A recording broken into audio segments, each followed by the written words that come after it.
भारतीय राष्ट्रीय आंदोलन अर्थात Indian national movement competitive exam में बार बार पूछा जाता है। इसी को ध्यान में रखते हुए आज के इस वीडियो में हम लोग भारतीय राष्ट्रीय आंदोलन से संबंधित इम्पोर्टेंट फैक्ट को पढ़ेंगे और आज के इस वीडियो में हम लोग स्वदेशी आंदोलन से लेकर संविधान सभा की गठन तक सभी इम्पोर्टेंट फैक्ट को पढ़ेंगे।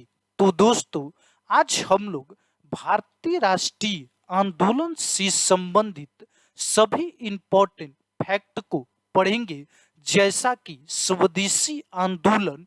तो आइए हम लोग स्वदेशी आंदोलन से लेकर संविधान सभा की गठन तक पढ़ते हैं। तो नमस्कार दोस्तों, आप देख रहे हैं एग्जाम ग्रंथ ऑफिशियल और आज की इस वीडियो में हम लोग पढ़ने वाले हैं भारतीय राष्ट्रीय आंदोलन। तो सबसे पहले हम लोग पढ़ते हैं स्वदेशी आंदोलन, जिसे हम बंग भंग आंदोलन के नाम से भी जानते हैं। तो देखिए फ्रेंड, स्वदेशी आंदोलन की शुरुआत 1905 में हुई थी। स्वदेशी आंदोलन की बंगाल में नेतृत्वकर्ता सुरेंद्रनाथ बनर्जी थे। दिल्ली में नेतृत्वकर्ता हैदर रजा थे। पंजाब में नेतृत्वकर्ता लाला लाजपत राय थी। मद्रास में नेतृत्वकर्ता पीतम्बरम चिल्लई थे और पूना एवं मुंबई में स्वदेशी आंदोलन के नेतृत्वकर्ता बाल गंगाधर तिलक थे। तो दोस्तों, हम लोगों ने स्वदेशी आंदोलन पढ़ा। अब हम लोग स्वदेशी आंदोलन से संबंधित इम्पोर्टेंट पॉइंट को पढ़ते हैं। स्वदेशी आंदोलन का राष्ट्रीय गीत वंदे मातरम था। बंगाल विभाजन का कारण बंगाली राष्ट्रवाद को दुर्बल बनाना था। स्वदेशी आंदोलन के अवसर पर ही रविंद्रनाथ ठाकुर ने अमार सोनार बंगला लिखा, जो बाद में बांग्लादेश का राष्ट्रीय गीत बना। स्वदेशी आंदोलन के बाद हम लोग पढ़ेंगे चंपारण सत्याग्रह, जिसे हम तीन कठिया प्रथा के नाम से भी जानते हैं। तो चंपारण सत्याग्रह 1917 में हुआ। बिहार के किसान नेता राजकुमार शुक्ल ने महात्मा गांधी जी को चंपारण आने के लिए आमंत्रित किया। तीन कठिया प्रथा 3/20 भूभाग पर नील की खेती करना था। चंपारण आंदोलन में गांधी जी का साथ राजेंद्र प्रसाद, अनुग्रह नारायण सिंह, जेबी कृपलानी ने दिया। चंपारण सत्याग्रह में गांधी जी का विरोध एमजी रंगा ने किया था। चंपारण सत्याग्रह के बाद हम लोग जालियांवाला बाग हत्याकांड के बारे में पढ़ते हैं, जो 13 अप्रैल 1919 को घटित हुआ।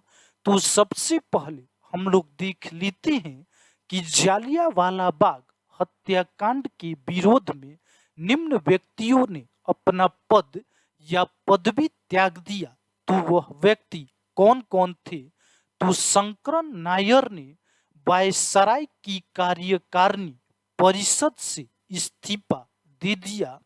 महात्मा गांधी ने कैसरे हिंद की उपाधि लौटा दी। जमुनालाल बजाज ने राय बहादुर की उपाधि लौटा दी और रविंद्रनाथ टैगोर ने सर की उपाधि लौटा दी। रॉलेट एक्ट डॉक्टर सत्यपाल और सैफुद्दीन किचलू की गिरफ्तारी के विरोध में हो रही जनसभा पर जनरल डायर ने अंधाधुंध गोली चलवाया। जालियांवाला बाग हत्याकांड में हंसराज नामक भारतीय ने जनरल डायर का सहयोग किया।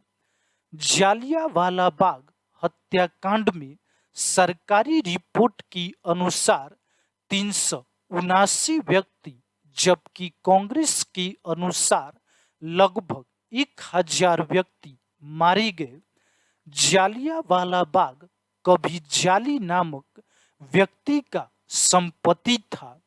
जालियांवाला बाग हत्याकांड की जांच के लिए हंटर आयोग का गठन किया गया। जालियांवाला बाग हत्याकांड के बाद हम लोग खिलाफत आंदोलन 1919 के बारे में पढ़ेंगे। गांधी जी खिलाफत आंदोलन में हिंदुओं और मुसलमानों की एकता को ऐसे अवसर के रूप में देखा जो 100 वर्षों में पुनः कभी प्रस्तुत नहीं होगा। खिलाफत आंदोलन में मुसलमानों का मित्र राष्ट्र के विरुद्ध, विशेषकर ब्रिटेन के विरुद्ध टर्की के समर्थन में था। गांधी जी अंग्रेजों के खिलाफ अपने आंदोलन में मुसलमानों का सहयोग प्राप्त करने के लिए खिलाफत आंदोलन का समर्थन किया। 1920 में खिलाफत कमेटी सभा इलाहाबाद में हुआ था, जिसे गांधी जी को सहयोग आंदोलन का नेतृत्व संभालने का अनुरोध किया गया। गांधी जी को मोहम्मद अली जिन्ना सावधान किया था कि मुस्लिम धार्मिक नेताओं और उनके लोगों के कट्टरपन को प्रोत्साहित न करें। खिलाफत आंदोलन के बाद हम लोग पढ़ते हैं असहयोग आंदोलन, जो कि 1920 से 22 तक चला। असहयोग आंदोलन का विरोध चित्तरंजन दास ने किया था। असहयोग आंदोलन का प्रस्तावित चित्तरंजन दास ने किया था।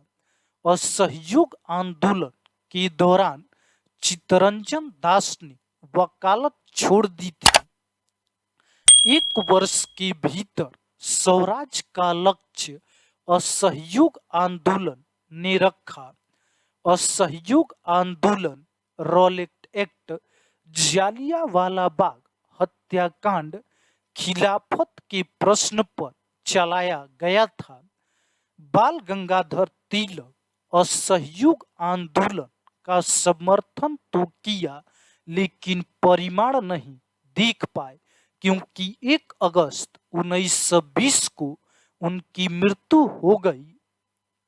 असहयोग आंदोलन के दौरान विदेशी वस्तुएं जलाए जाने पर रविंद्रनाथ ठाकुर ने इसे निष्ठुर बर्बादी कहा। मोहम्मद अली जिन्ना को सर्वप्रथम असहयोग आंदोलन में गिरफ्तार किया गया था। मोहम्मद अली जिन्ना, एनी बेसेंट, बिपिन चंद्र पाल असहयोग आंदोलन से सहमत नहीं थे, इसलिए उन्होंने कांग्रेस छोड़ दी। असहयोग आंदोलन के बाद हम लोग पढ़ेंगे स्वराज पार्टी की स्थापना 1923। स्वराज पार्टी के निर्माण के लिए कांग्रेस से चित्तरंजन दास ने इस्तीफा दे दिया। मोहम्मद अली जिन्ना ने स्वराज दल का समर्थन किया। स्वराज पार्टी के बाद हम लोग साइमन कमीशन के बारे में पढ़ेंगे। तो साइमन कमीशन 1928 को भारत आया। साइमन कमीशन का समर्थन करने वाले 2 दल जस्टिस पार्टी एवं पंजाब यूनिवर्सिटी थी। कोई भी सदस्य भारतीय न होने के कारण साइमन कमीशन का विरोध हुआ। साइमन कमीशन प्रशासनिक सुधार पर विचार करने के लिए आया था। लॉर्ड इरविन के सुझाव पर भारतीयों को साइमन कमीशन से बाहर रखा गया था। देखिए फ्रेंड, लॉर्ड इरविन इतना दुष्ट था कि उसी के सुझाव पर भारतीयों को साइमन कमीशन से बाहर रखा गया था।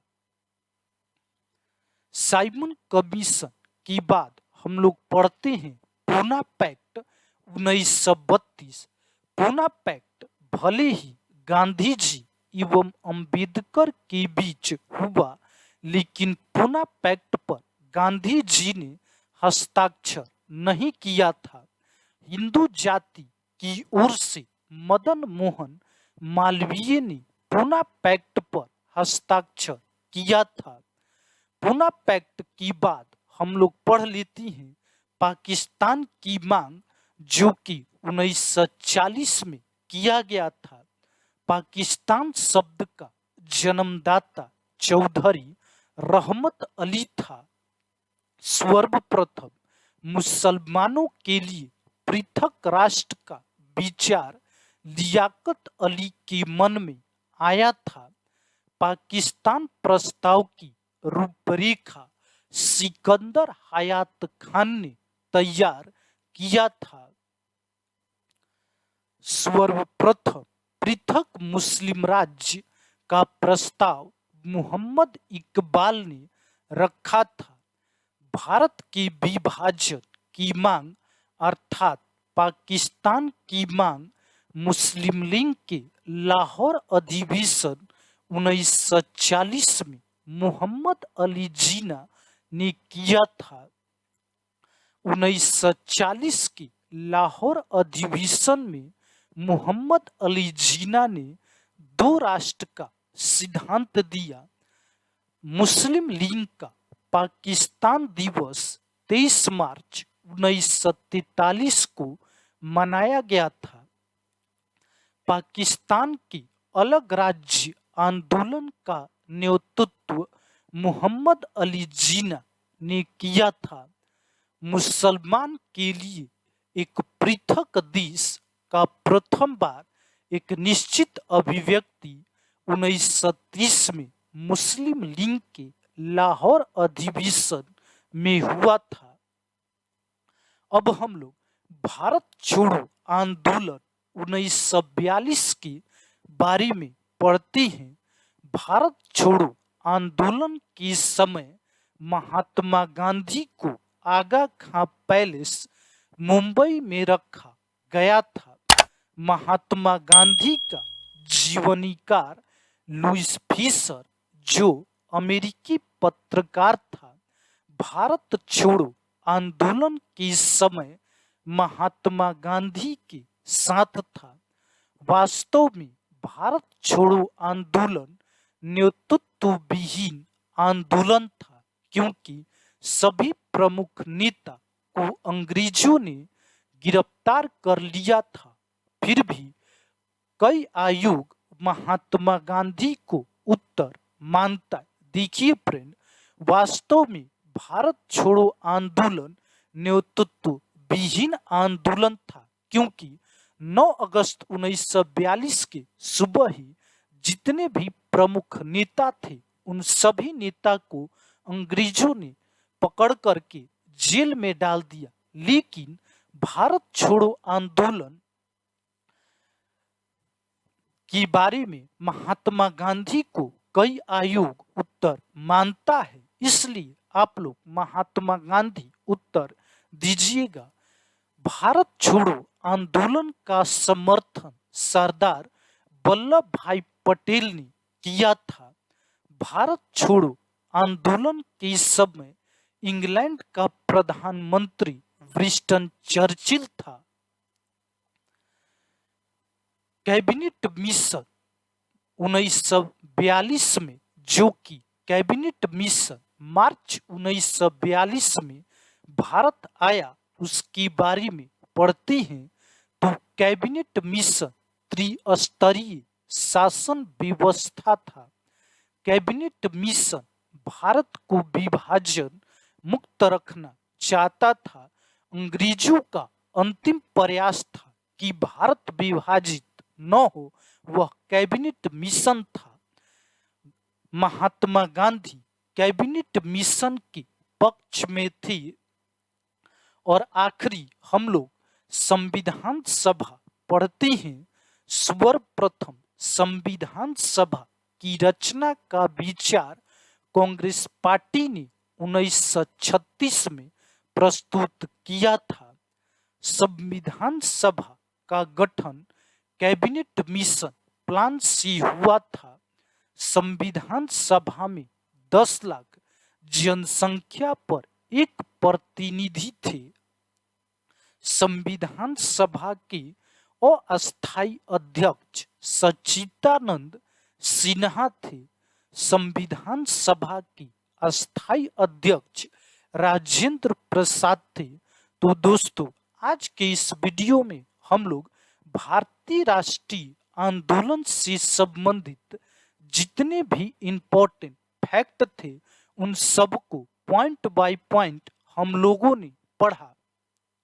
अगले वीडियो में हम लोग भारतीय राष्ट्रीय आंदोलन से संबंधित इम्पोर्टेंट टॉपिक भारत की महान शहीद के बारे में पढ़ेंगे और साथ ही साथ हम लोग देखेंगे कि आखिर शहीदों ने कौन कौन से घटना को अंजाम दिया और उन शहीदों के साथ अंग्रेजों ने कैसा रवैया अपनाया।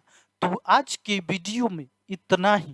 वीडियो पसंद आया हो तो वीडियो को लाइक और शेयर जरूर करें।